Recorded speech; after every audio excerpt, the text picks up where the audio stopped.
So, if you didn't know, today is Veterans Day here in the United States. It's one of those holidays that I feel like is almost a little bit more low key than it probably should be. I mean, a lot of people obviously pay attention on Veterans Day, they pay respects and things like that. They share stories and whatever, and there's, even here, like, especially here in the United States, there's like discounts on food and stuff because what is more American than that? But at the same time, I feel like Veterans Day doesn't get the respect that it actually deserves. I think it should be maybe a little bit more important of a holiday than it actually is on the calendar because, like, I feel like Veterans Day kind of gets overlooked by Halloween and Thanksgiving because it falls in between that time period. And I feel like a lot of people, just don't even really notice it until it's here.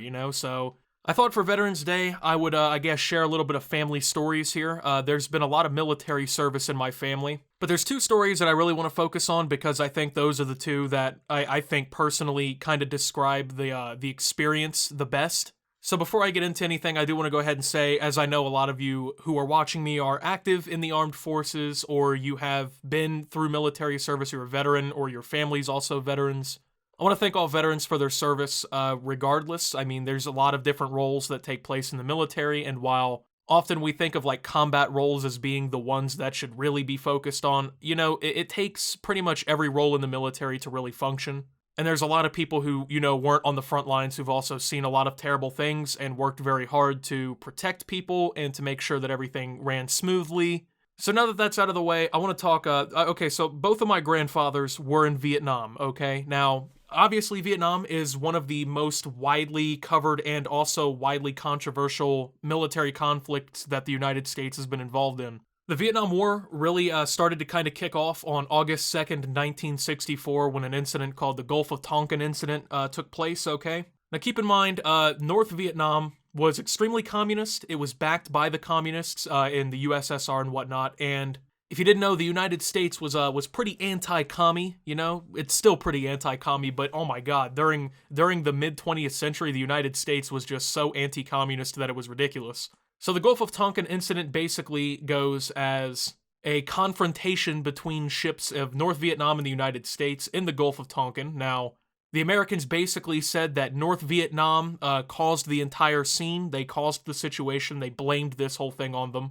The U.S. said that the USS Maddox, which was a destroyer, was performing signals intelligence patrol and was approached by 3 North Vietnamese torpedo boats, and that the Maddox fired warning shots, and then the North Vietnamese attacked the boat with torpedoes and machine gun fire. This led to the Gulf of Tonkin resolution, and then an escalation of the war in Vietnam that killed a ridiculous amount of American soldiers. It was just ridiculous in the first place. But it turns out, actually, that the Gulf of Tonkin incident was completely fabricated by the U.S. government in order to justify a war with the Vietnamese. So basically, the U.S. Didn't like that communism was coming to be, I guess, in Southeast Asia with the North Vietnamese. So they faked an attack on their own ship, which was later proven not only by the Pentagon Papers, it was also proven in the memoirs of Robert McNamara and also by National Security Agency's publications from 2005. This was a war that America never should have taken place in. It was one that we did not win, and it was one that led to the untimely death of tens of thousands of Americans. One of my grandfathers was drafted into service, the other one voluntarily signed up out of high school. One of my grandfathers was in the Air Force, and he actually worked as part of a Black Ops operation.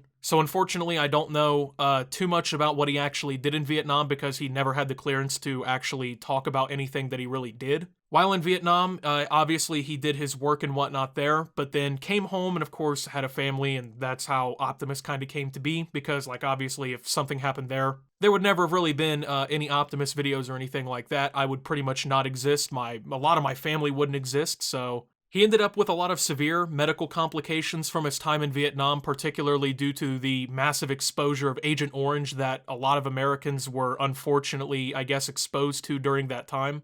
He died at the age of 59, pretty much from leukemia. He had a lot of medical complications, and there's a pretty good chance that he ended up really developing leukemia because of the exposure to Agent Orange. So in reality, the United States government probably killed my grandfather way earlier than he should have been killed while he was at home, due to their chemical warfare against the Vietnamese. And my other grandfather was a soldier in the army. He went into the armed forces early on. He's credited the military with helping him find some guidance in life and basically helping him, I guess, come to terms with adulthood and starting to realize how the world really is.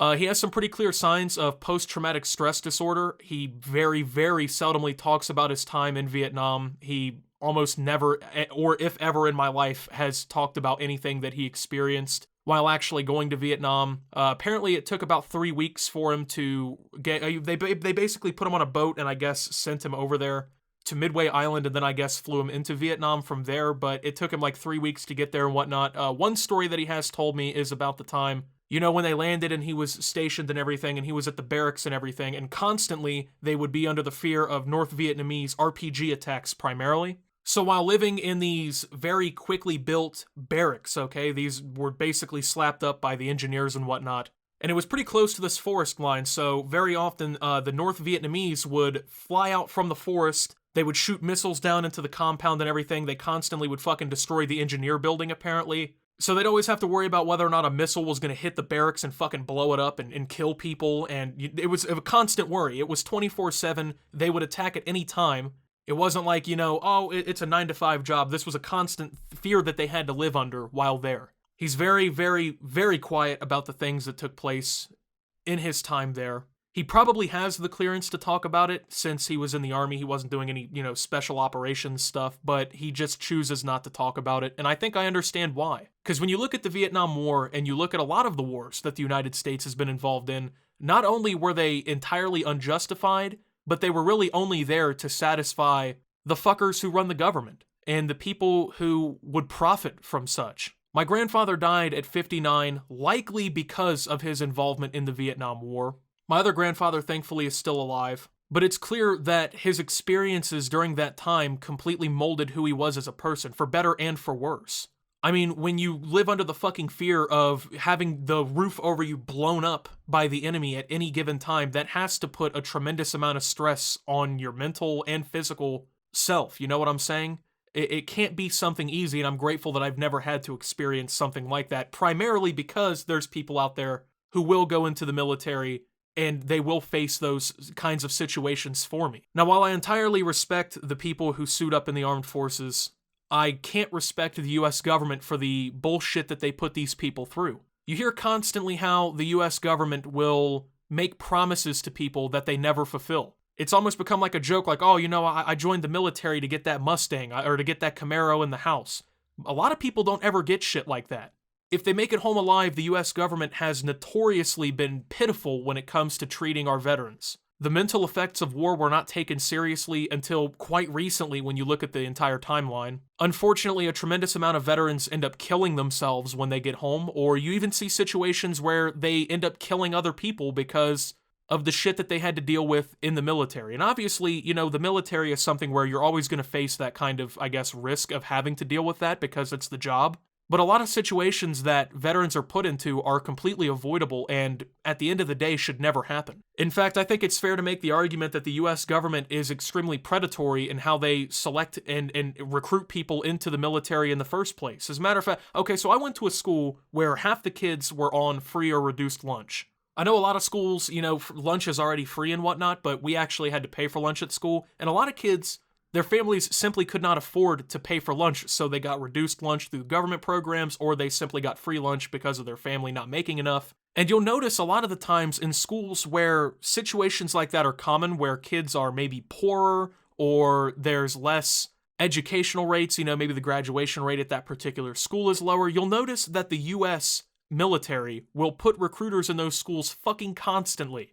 And I've never noticed that at any of the richer schools, you know what I'm saying, in the area. I've never heard of kids coming from richer schools talking about, oh, we had the fucking military recruiter in there every day from September to April. But that was like a commonplace thing in school for me, okay? Every time we went to lunch, the principal would come over, hey, the Navy recruiter's outside, he's willing to tell you, you know, some information about the Navy. And you'd go out there and they'd make all these fucking incredible promises, you know, oh, you get this big signing bonus, you know, what you get in for 5 years, you get free schooling. My grandfather never got free schooling for his participation in Vietnam. Neither of them did. Neither of them got to go to college. In fact, my grandfathers, what did they get when they came back from Vietnam? They got spit on, they got eggs thrown at them, they were called baby killers by the people in this country who were upset with the participation in the war.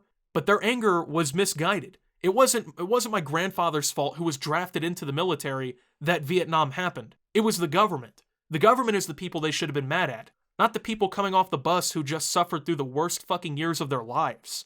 And at the end of the day, a lot of those promises go unfulfilled even today. The military, I believe, actively targets people in worse situations because they know that it's easier to convince them. If you get a kid whose family is well structured and, has money and they're extremely educated and everything, their odds of going into the military, I would assume, are probably much lower than a kid who grew up in a broken home or grew up in a family with military service being a constant thing being pushed on them because of family history. Or if a kid has decided that he doesn't have college as an opportunity or he doesn't know what he wants to do after school, the military, I think, targets them in particular. And it's sad because Veterans Day is a holiday where you remember the people who were killed and sacrificed their lives and sacrificed part of themselves to be part of the military. But what I think we overlook a lot on things like Veterans Day is the bullshit that other members of the armed forces have to deal with too. And the fact that the armed forces in general is extremely predatory to some people. Now,